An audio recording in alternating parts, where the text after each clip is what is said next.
your side of the story. So, Coach, how does all this play out?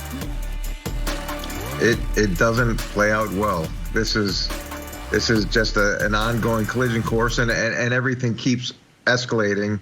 But the Saints are in a really difficult spot organizationally, because when you redo the contract like they did, and the amount of money that they have now in terms of dead money, if they tried to move on from Michael Thomas, they're not really in a situation where they can do that. I think it's $32 million if they wanted to make the move in dead cap money, and they're not in a great cap position. They were in such a bad cap position last year that they actually asked him to restructure his deal, so now he's got even more dead money. And there's been a lot of problems over the course of the last couple of years, whether it was the fight in the locker room or the fight on the field where they eventually suspended Michael Thomas.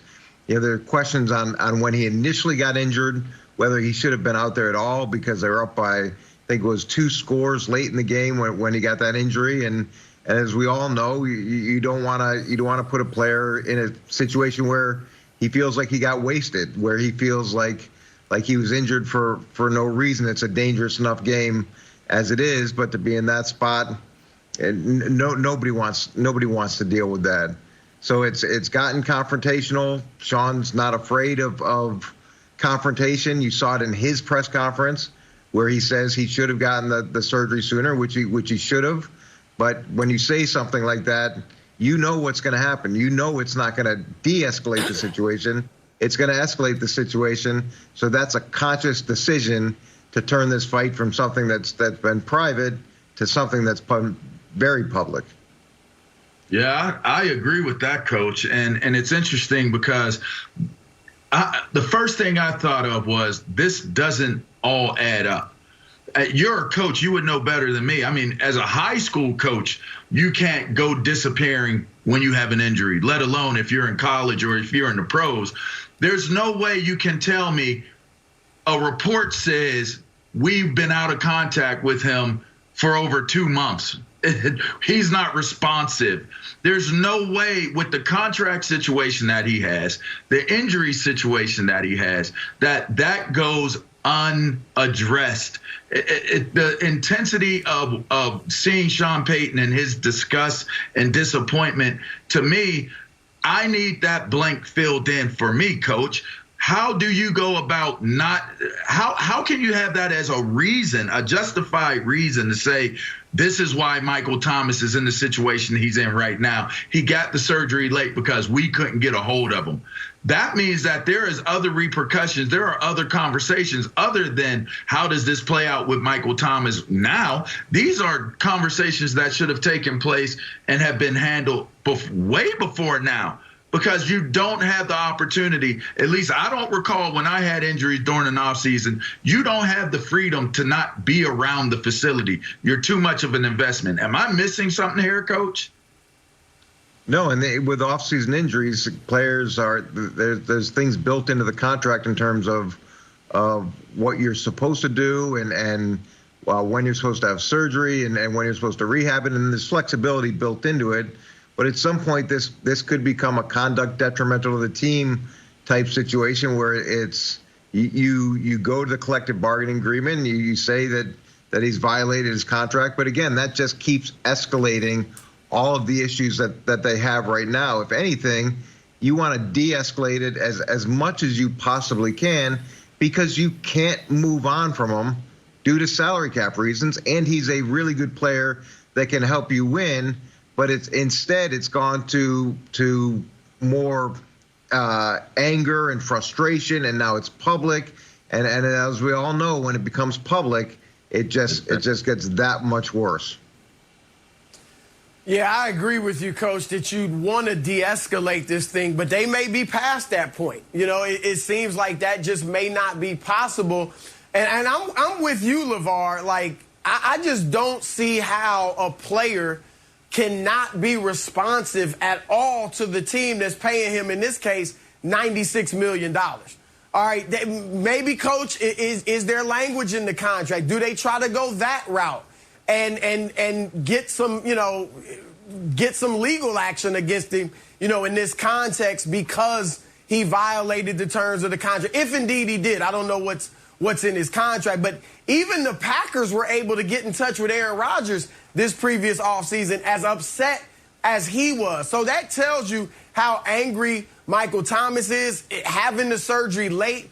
I would have thought that a guy like that, who was a few years ago recognized as maybe the best wide receiver in the game, he only played 7 games last year. Now he's kind of off the radar in those types of discussions. I would think he would have wanted to come back, have a great year, work with Jameis Winston or whoever's going to be, Taysom Hill, whoever's going to be the starting quarterback, to have a bounce-back year. The fact that he doesn't seem all that interested in starting the season by the timing of his surgery, that tells you how bad the situation is. And, Coach, you said it with the contract. I would think they'd want to just move on from him. But if they're unable to do that, then you only have 2 options. Either look at the contract and see what you can do, or you got to de-escalate it and work things out and try to get on the same page, Joy. Yeah, this is really messy, and it just continues to get worse and worse. And now that it's public, the sides are going to start airing more and more dirty laundry. I don't know how you de-escalate it at this point. Michael Thomas is tweeting about it. He clearly has a completely different version of the situation. In general, there's 2 sides, and the truth lies somewhere in the middle, as we know. But I can't really compare these situations with wide receivers to what's been happening as of recent with star quarterbacks. Like, the Aaron Rodgers situation is a little bit different. Aaron Rodgers is healthy. Aaron Rodgers just went to 2 NFC championship games and won the league MVP. He's Aaron Rodgers. He has a market pretty much anywhere in the league. Michael Thomas is a wide receiver who, while extremely valuable and still one of the top wide receivers in the league, isn't healthy right now. He's clearly beefing with an organization that has a lot of respect around the league. I mean, we don't think of the Saints as a dysfunctional organization. No, we don't know what goes on behind closed doors, and even functional situations have bad situations individually with players. But I don't think it's as simple as I'm going to force my way out because I'm unhappy. Like, what is the market? He's very expensive, to Coach's point. It's a huge loss for the Saints. But as far as having him on the field and his value to the team, this has gotten so toxic, I don't even know if that's the right situation. They might just have to bail on it and eat the money at this point, even if he comes back healthy. Because at the end of the day, this is a new Saints organization. Drew Brees is not there anymore. That era is over. They don't even know who their quarterback is going into the season. We don't even know whose team this is. So while it would be great to have Michael Thomas out there healthy as a veteran and one of the best wide receivers in the league, he's not, and now it's becoming publicly messy.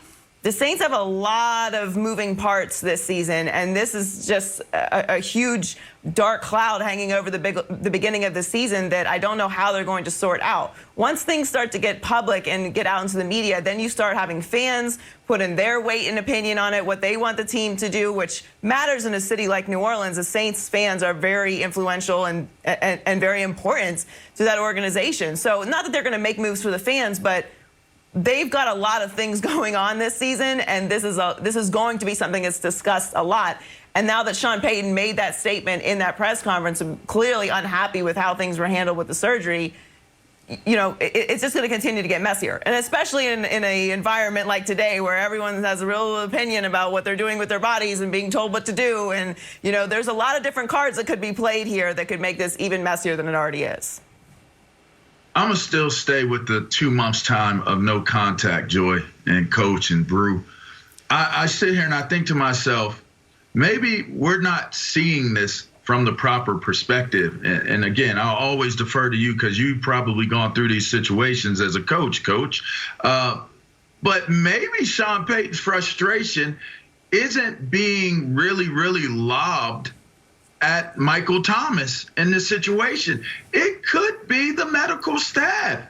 And the story, the tweet, people are kind of coming after Michael Thomas and saying, well, Michael Thomas, if you have your side of the story, you need to tell your side of the story. Maybe he's not telling his side of the story because him and Sean Payton may in some way be on the same page. I just feel like there's a gap here, Coach. And again, if I'm missing it, I'm missing it. But too much time of no contact between your medical staff and your player, and he's one of your highest paid players, now your highest paid player. Coach, something ain't right. Something ain't right, Coach. Well, here's the deal with that, LeVar. You can replace your doctor. You can replace your trainer. And those guys will get replaced in a heartbeat, especially if you feel like they mismanage your top player. You can go get somebody new in that position, and they don't cost you $32 million in debt.